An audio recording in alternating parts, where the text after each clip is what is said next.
बाबा ग्रंथ साहब से और गीता से बहुत सारी मतलब लाइन्स वाक्य को हमें ज्ञान को अच्छी तरह से समझाने के लिए यूज करते हैं। उसी के कुछ मैं 9 वाक्यांश बोलूंगी, वो कंप्लीट करने हैं। यदा ये आप किसी पर्टिकुलर टीम से पूछ लो या ये भी बजर राउंड बजर राउंड है, इसमें भी आपने हाथ रेज करने जिसको पहले पता चल जाए। एक लाइन मैं बोलूंगी, उसको कंप्लीट आपने करना है और थोड़ा सा एक्सप्लेन भी करना है, बाबा किस सेंस में कहते हैं उसको। यदा यदा ही धर्मस्य ग्लानिर्भवति भारत।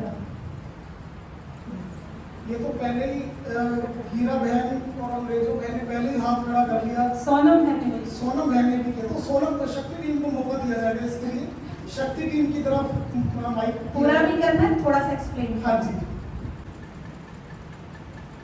यदा यदा ही धर्मस्य ग्लानिर्भवति भारतम अभ्युत्थानम धर्मस्य तदा सृजामि तदात्मानं सृजामि। बहुत सुंदर जवाब जो शक्ति टीम की तरफ से हमें समझाना चाहते हैं कि जब जब धर्म की अति ग्लानि होती है संसार में, तब तब वो परम पिता परमात्मा पतित पावन ज्ञान का सागर इस धरा पे आकर विकारों का सर्वनाश करते हैं और एक अधर्म का विनाश करके एक सत्य धर्म की स्थापना करते हैं। बहुत सुंदर जो बाबा की मुरली से जो कहावतें हैं या लोकोक्ति है वो मैं पढ़ रहा हूँ। पहली लाइन में पढ़ूंगा और सेकंड लाइन आपने रिकॉग्नाइज करनी है और उसके बारे में एक्सप्लेन करना है। ढंग से सुनिएगा अभी आप। बनी बनाई बन रही, अभी आगे तो सुनो, मैंने अभी पूरा कर दूं मैं पहले। बनी बनाई बन रही अब कुछ बननी नाही, इससे आगे एक्सप्लेन करना है। बनी बनाई बन रही अब कुछ बननी नाही। अब सेकंड लाइन बता। इसकी सेकंड लाइन आप लोगों ने बतानी है। बनी बनाई बन रही अब कुछ बननी नाही, चिंता ताकि कीजिए जो न होनी होए। बहुत सुंदर। एक्सप्लेन कीजिए इसको कुछ थोड़ा। ये ड्रामा जो है ये फिक्स है, तो हम किस बात की चिंता कर रहे हैं जब ये रिपीट होना है। हर आत्मा का पार्ट फिक्स है और एक का पार्ट ना मिले दूसरे से, तो फिर किस बात की चिंता। सही जवाब बिल्कुल। आपकी तालियां कम है, इतना सुंदर आंसर, क्योंकि इस कहावत को पूरा करना इतना भी आसान नहीं था, क्योंकि बाबा मुरली में एक लाइन करके डैश डैश डैश कर देता है।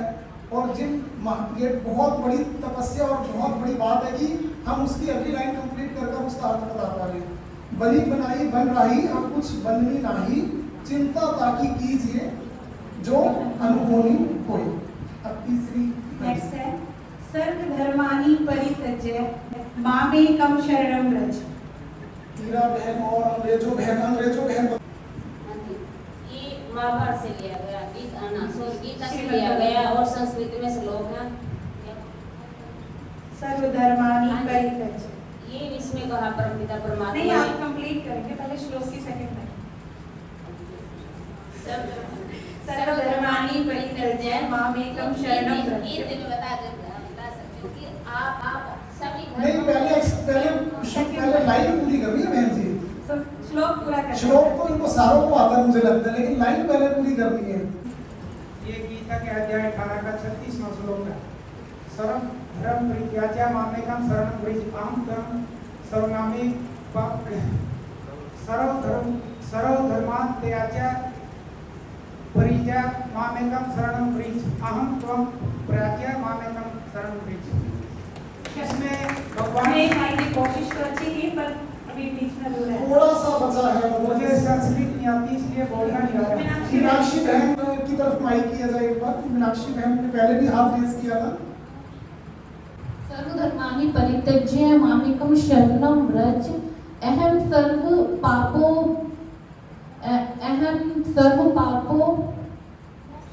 मोक्षयिष्यामि अहं त्वं सर्व पापो मोक्षयिष्यामि। भूल गई लास्ट में। डॉक्टर भाई कंप्लीट करना चाहेंगे। डॉक्टर भाई को माइक दीजिए प्लीज। डॉक्टर भाई ने संस्कृत की अभी बड़ी अच्छी श्लोक की सुनाई दे, कविता सुनाई दे, सरस्वती वंदना। सरस्वती वंदना सुनाई दे, बहुत सुंदर। धर्मानि परित्यज्यमामेकं शरणं व्रज अहं तुभ्यः सर्व पापेभ्यो मोक्षयिष्यामि शुचः। थोड़ा सा मिस हो गई। पूरा कीजिए आप इसे। सर्वधर्माणि परित्यज्य मामेकं शरणं व्रज अहं त्वं सर्वपापेभ्यो मोक्षयिष्यामि मा शुचः। बहुत सुंदर।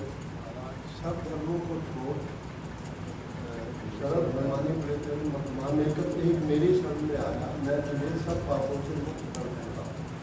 किसका है शरद धर्मानि का मतलब देह सहित देह के सब संबंधों बाबा जो कहते हैं ना भूलो, देह के धर्मों की बात है। ये धर्म ये नहीं हिंदू मुस्लिम सिख ईसाई की बात नहीं है, मतलब देह सहित देह के सब संबंधों को भूल, सब धर्मों को भूल। महामेकम शरणं व्रज आत्मा समझ के मुझ परम पिता परमात्मा को याद करो। ये इसका सही अर्थ है। बहुत सुंदर आंसर डॉक्टर महादेव। अभी अब पहली लाइन बोल रहा हूँ, ये जो हमारे भाइयों की टीम में है ये थोड़ा एक्टिव हो जाए।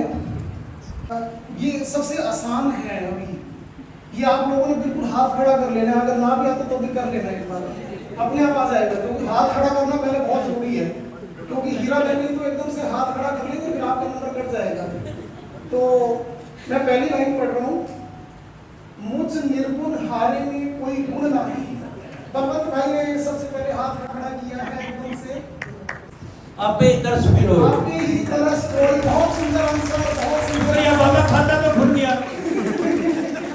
बहुत अच्छा आंसर, बहुत एक्सप्लेन नहीं किया। कोहली हंस टीम का बहुत सुंदर आंसर। नंबर पूरे एक्सप्लेन कर।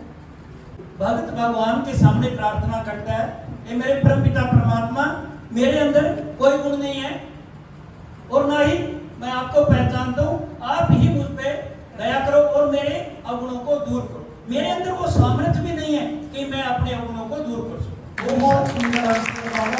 इसी को बाबा हमारा कल्याण करने के लिए हमें डेली मुक्ति के श्रीमत दे रही हूँ।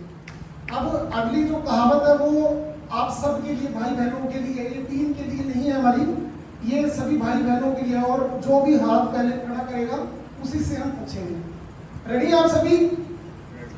आवाज ही नहीं आई, गंभीर हो गए सभी। रेडी है सभी? बहुत इजी है। राम राजा राम प्रजा राम साहूकार है। एक हाँ, माइक दीजिए एक बार बहन जी को। राम राजा राम प्रजा राम साहूकार है, इसकी अगली लाइन आपने कंप्लीट कर दी है। प्रजा राम साहूकार है, जिए राजा बसे नगरी। जिए राजा नहीं, बसे नगरी, बसे- जिए राजा धर्म का उपकार। बसे नगरी जिए दाता धर्म धर्म का उपकार है। एक्सप्लेन कीजिए बहन जी इसको हिंदी में। बाबा के अनुसार जब सतयुग में राम राज्य शुरू होता है, राम भी सुखी, राजा भी सुखी तो उसकी प्रजा भी सुखी, प्रजा भी और सुखी। धर्म भी होता है, बिल्कुल। हाँ जी, मांगने का राजा भी संस्कार सुखी और प्रजा भी सुखी। जी बिल्कुल, मांगने का संस्कार नहीं होता, सभी के संस्कार जो है राजा के भी और प्रजा के भी, सभी की एक जैसे संस्कार मिलन की रास होती है वहाँ पर। में भी वही गुण होते हैं, प्रजा में भी, और जो प्रजा में साहूकार है उसमें भी, और जो पूरी नगरी होती है उसमें जिए दाता, सब में दातापन के संस्कार होते हैं, जिसको बाबा कहते हैं देवता। तो धर्म जो है वो उपकारी होता है, इसलिए बाबा ये कहते हैं कि ऐसा होता ही नहीं कि राम के राज्य में सीता चुराई गई, ऐसा अधर्म का कार्य उस राम राज्य में नहीं